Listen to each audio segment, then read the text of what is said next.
Hi, my name is Dr. Fox. I'm a licensed psychologist in the state of Texas. And in this video, we're going to discuss a complicated topic, physical intimacy and BPD. We're going to discuss impulsive desires, intimacy boredom, intimacy avoidance, intimacy preoccupation, and many other challenges individuals with BPD tend to have with physical intimacy. As always, I'm going to give you some suggestions to help you improve your relationship and your, hopefully, comfortability with physical intimacy. So let's get to it. Please like, share, and subscribe. And here we go. Physical intimacy is a problem many individuals with BPD experience, whether male or female. Now, these issues have been found through research to be based on impulsive desires to connect physically too quickly, reduced satisfaction from physical intimacy, increased boredom related to physical intimacy, avoidance of physical intimacy altogether, greater preoccupation with physical intimacy, and multiple complaints pertaining to physical intimacy. There's a lot of components, and that this is not a simple factor. The issue of sex and connecting to someone else in a physical way can be really challenging, and it can be really difficult. And a lot of individuals, not all, but a lot of individuals along the BPD spectrum have experienced various forms of trauma.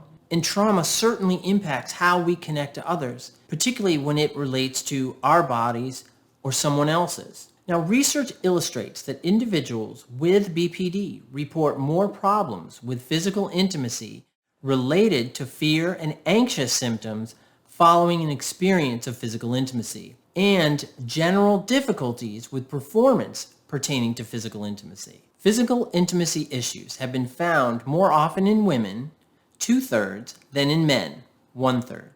So women who were diagnosed with BPD reported having their first physical intimacy encounter at an earlier age and were at a higher likelihood to have experienced assault. Now, this is not causal. So BPD does not cause someone to have a physically intimate encounter earlier or experience assault. I want that to be really, really clear. So this is correlational, meaning that there is a relationship between these two things. One does not cause the other. The other does not cause the other. Okay? Individuals with BPD were found to have more intimate encounters than those who did not have BPD. Now, this was broken down and was found that factors that impact frequency of encounters include if you're in an ongoing relationship or not, and the level of rejection sensitivity or anxiety. So if you're in an ongoing relationship or have a higher level of rejection sensitivity or anxiety, intimate encounters were found to be equal to those without BPD. Now, I know that this can sound really complicated and you may need to listen to it a few times to digest it, and I want to encourage you to do so. Also, sometimes this information can be a little triggering. So it's important to take this video slow, process a lot of the information that I'm giving you, and be gentle with yourself about it. Perhaps you and your partner may watch this video as well and get benefit from it. Now, it's important to realize that research does not show a direct connection between BPD and an increased likelihood of infidelity. Now, this is a big myth that a lot of people believe that. So, although a criteria for BPD is impulsive behavior, which can include impulsive intimate encounters, it does not equal it or cause it. So, BPD does not necessarily mean that they're at a higher risk for infidelity, even when we add in the factor of impulsive behavior. So, it's important to realize that. Okay? So, a lot of folks, I think, that are in relationships with individuals with BPD have asked me, well, if they have BPD, are they going to cheat on me? Are they going to leave me? Are they going to, desert me? And breaking all of that down, if we just look at the physical intimacy factors, we can't really say, and there's no research to support it, that BPD leads to infidelity. Right? So it's important to realize that. Now that we've kind of gone over the research a little bit, let's talk about how you can strengthen your connections to others, to include intimacy encounters. This may be an uncomfortable topic for you, so it's important to be aware of that. And if it is, know that you're not alone and that many people with and without BPD have intimacy issues that impact their life in a wide variety of ways. Avoid attacking yourself and blaming yourself and attributing intimacy difficulties to BPD, as is rarely the sole cause of the difficulties. Also, physical intimacy is more than a one-person endeavor. So blaming only you and only your partner is a surefire way to add stress and difficulty to your relationship. So we don't want to do that. You're both in the same boat. So both of you have to row together. I want you to ask yourself a question. What aspects of my BPD impact my comfortability with physical intimacy? And really think about that question.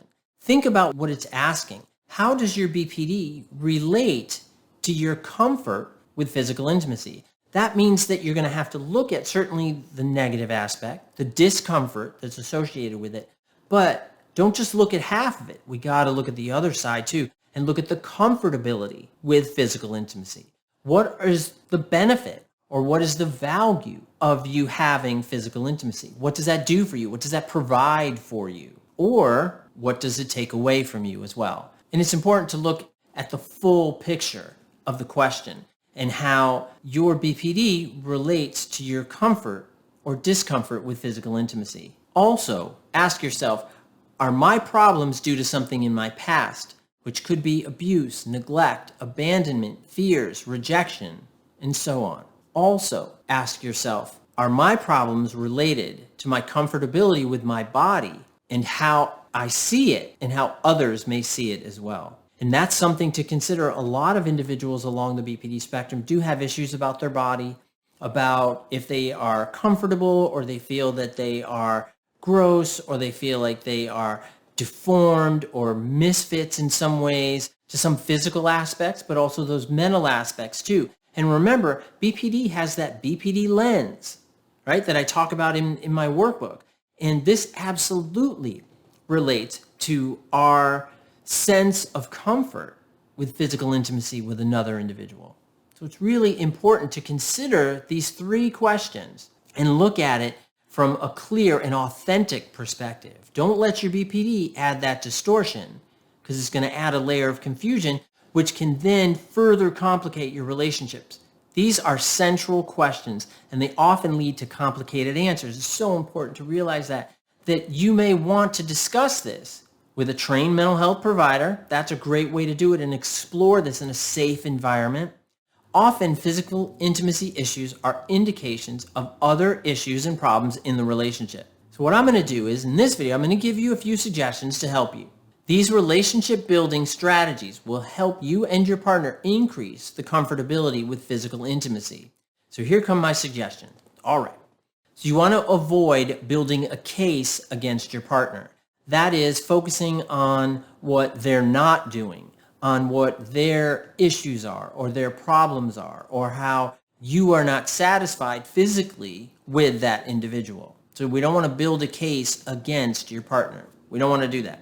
Next suggestion is communicate your needs and complaints regularly using I statements, no blaming. You could say, I felt like when we were together last night, there was some distance between us. That's an I statement. Instead of saying, last night you were distant. That's blaming, and that's likely to end up certainly distancing yourself from your partner as opposed to increasing intimacy through clear communication, but also taking control of the conversation and not blaming your partner and pushing them away. We definitely don't want to do that. My next suggestion is that separate your partner's actions from their character, such as, I feel hurt that the dishes weren't done, versus, you're a lazy slob or you're bad in bed because of your BPD. Those last two are really not ways to build intimacy and get closer to your partner, right? Instead, what we want to do is we want to use more of those I statements. We want to be clear about what's hurting us or bothering us. And we want to do that in a really clear and concise manner and really kind of putting out there what our thoughts are, what we want to say to our partner and how we feel. Not that they did this, or they are a slob, or they are bad in bed, or whatever it may be. Now, the next suggestion is explain why you feel grateful for your partner on a regular basis. You want to feed the positive. All relationships are like plants, and you gotta water them. You gotta talk to them. You gotta engage with them. If you don't, they will wilt and die. My next suggestion, ask openly what your partner likes and don't guess. Openly ask them what they like in regards to physical intimacy. What do they enjoy?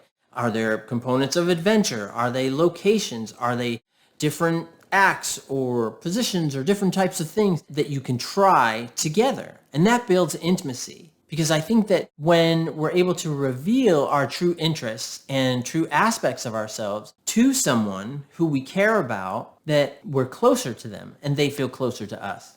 My next suggestion is agree to not judge or ridicule each other for what happens during intimate encounters. Create a free environment to enjoy one another and yourself. And that's really important. That freedom during physical intimacies really helps you connect to the other individual and for that other individual to connect to you. That's really important. My last suggestion is mind reading erodes your relationship. Don't assume, ask. Don't make assumptions, oh, he or she doesn't like this, or they don't like that, or whatever it is. Ask them and be clear. Use your I statements or say, would you like this, that, whatever. How many this, that you have, that's up to you.